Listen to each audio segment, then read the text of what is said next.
you know, you have this competitive, relatable, and fillable are all what you classify your music as. And you said you dare to be different. So tell us what inspires that for you. Just for what I've been through, you know what I mean? Seeing what I've seen and going through situations, it just made me comfortable with just being myself, you know what I mean? Don't get me wrong, if I wanted to take it there to the, I'll bust you in the head, you know, I could do that, but that's not what I really want to promote, you know, to my fans or to the younger people who watch me as well, you know what I mean? Again, I am an adult, so I tend to talk about grown shit, you feel me? But I'm more focused on just the enjoying life, you know, part of music, you know what I mean? I'm a young dude. I love beautiful women. I love fast cars. I love living a certain type of way. So that's where I'm coming at it, you know, with the music. So when I say I dare to be different, I dare to try records like Sorry out that a common Detroit artist, or I don't even want to keep saying Detroit artist, just a common person that's trying to get their foot in the door, they wouldn't do that because they want to do music that's receptive to what's going on now. Yeah, you know, people will go out the whole way to try to see what's going on today. That's why everybody, you know, more of a common sound. Yeah, everybody is amigo. Everybody is a Uzi. Everybody is a certain type of artist. You can compare them, and I don't want to be compared, you know. So that's why I say I dare to be different. I dare to do the shit that most won't. And let's give recognition to that song "Sorry" that you just mentioned. That you got, you know, over 50,000 streams. Yeah, we over that. We over that now. I'm pretty sure it's still going up. Yes, so, it's still shooting. Yeah, shout out to that. Yeah. Yep. And just being from Detroit, I watched a little vlog that you did at like midnight. You was in front of Motown. Yeah. You were talking about the history. I thought it was real you've been nice. watching some shit. Yeah, I've been doing my research. That's lit. You know, so you've been, you know, you were in front of there at midnight, you know, breaking down the history. Tell us, what do you think, what are your thoughts on like artists from the city who don't even know the history of Motown, because Detroit is essentially Motown. This is music. Definitely. I feel like it's very important. Artists, whoever's listening, producers, if you're in music and you say this is what you want to do, first thing you got to do is your research. Research is the most important thing that you can receive, and it can be the freest thing that you receive as well. Motown, when you think of Detroit music, I know today the generation now would say the Big Shines, the T Grizzlies, the Sadas, you know, this is their era. So that's what they know. But you can't tell them about they'll know a Stevie Wonder because of their parents. They'll know a Marvin Gaye because of their grandparents. But the outer towners, the people that's not from here, when they think of Detroit and they think music, the first thing that hits is Motown. Just like in Memphis, the first thing that hits is Stax Records or those type of the Cadillac Records in the South. Barry Gordy, and I actually used to work at Motown.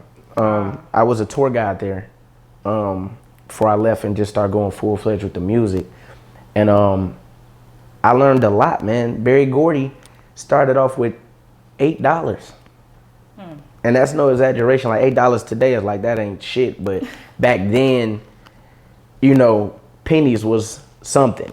You know what I mean? And he took that, he literally had $1 in a dream and found people on his block. Oh, you know how to sing? No? Well, you look good enough to sing. Come here, let me show you something. Stand in here and clap your hands. And you know, a lot of things that people wouldn't even think about. The hard work that was put in back in the day, like we can go on Pro Tools and just click a button and have reverb on our vocals. They would have to actually go into an attic and clap their hands and snap their fingers to get a reverb effect on these records. Like, you had to think more. You know what I mean? You had to put more thought into what you were doing. And Motown was a constructed label that was built on not only blacks, not only whites, but we bring the greatest artists that's ever come to earth. Michael Jackson, the Jackson 5, Stevie Wonder, Diana Ross. We can go on and on, man. Motown is the most important thing far as music when it comes to Detroit. So if you are an artist, I encourage you to go to the museum, just take a tour. when you see the studio, that shit will give you chills. Like to really see energy. it. Yeah, you feel it. Yeah. You can smell it. It's crazy. Like that shit is crazy. So shout out to Motown. Yeah, so with that being said, what are your thoughts on Detroit's rap scene currently? I like it. I ain't gonna cap. It's fun. You know what I mean? It's fun. I'm really feeling a handful of artists. Shout out to I really like Sada. I actually performed the same night. I think it was Sada's first performance. That from seeing that and to seeing where he's at right now was like, oh shit. You know what I mean? I like him. I like the fact that he dares to be different. Yeah, even though he kicks the street shit, this motherfucker will dance and not give a damn who, you know what I mean? That's what I mean when I say dare to be different. He found his niche and what to play on. So salute to him, salute the Grizzlies, salute the Shine, salute to Anui. It's an artist named Anui. He has a record out right now called Blue Money. Check him out, he's dope. My artist, Smooth Talk. I'm really paying attention to everybody, but at the same time, it's like I'm looking and then I'm back to me. But when I do pay attention, I'm really loving what I'm seeing. 4-2 Doug, all these artists that's getting in position and feeding their people.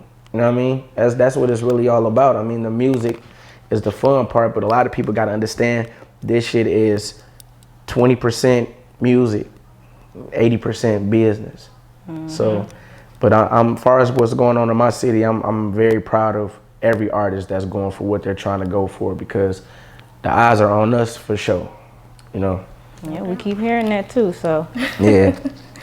Yep, so what would you say your strengths as an artist are, and what would you say you could possibly improve on? My strengths is my approach to records. I know how to adapt. You know, if we talking about strip clubs, if we talking about God, you know what I mean? I know I'm mixed. Those are two different things to mix up. But if we talking, you know, whatever the topic is, I'm a chameleon. You know, and that's how I got to where I am right now. You know, I've done a ton of features with a list of people. You know what I mean? I have a record with Travis Scott. I have a record with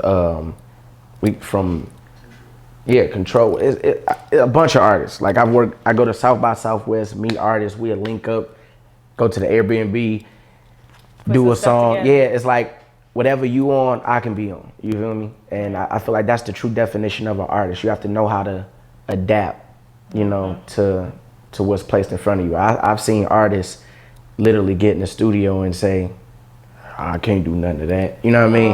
And they be like, damn, nigga, like how bad you want it? You know what I mean? If you got an opportunity here and you just shoot yourself down like that, you know what I mean? I've seen that shit, and that shit is ridiculous. But that's it, man. I really observe and I bring it. I think I'm cold as fuck with the pen.